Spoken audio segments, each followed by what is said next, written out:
Signaling a thaw after the standoff over the foreign secretary level talks way back in August, Prime Minister Narendra Modi is likely to meet the Pakistani counterpart, Prime Minister Nawaz Sharif. That could happen at the sidelines of the SAARC Summit. That's what we are getting to hear. And that's the latest, in fact, coming in from Kathmandu.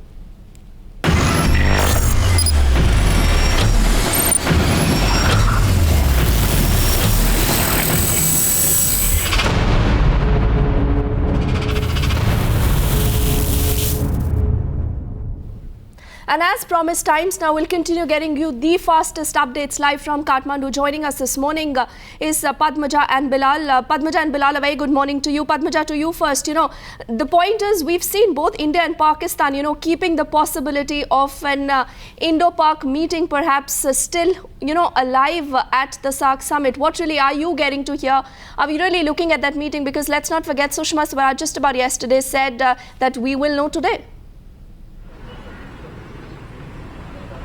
Well, Deepthi, remember, it was Times Now which had broken first the possibility of a meeting between the premiers of Pakistan, between the prime ministers of Pakistan and India. But it would be an unstructured meeting. The MEA did not give anything away. And when you spoke to your sources, Bilal, they were very cagey about it, only spoke about extended outreach to all neighbors in this particular region, not Pakistan in particular. But now something that we've spoken about earlier is becoming more and more clear, Bilal. Yes, of course. One thing that has been made very clear by the Ministry of External Affairs in New Delhi is that they don't want to scuttle the platform that SAARC gives to the entire region. They want to make sure that all the baggage that India and Pakistan have had at a bilateral level does not really reflect on all that the region can achieve together. Now, once again, a statement has come out from the Prime Minister of India this morning ahead of his departure, where he's categorically referring to 2 points. One is better connectivity across the region. Now, that really means that they would be talking about bus services and other railway lines possibly across the region. Besides that, of course, there is a very clear reference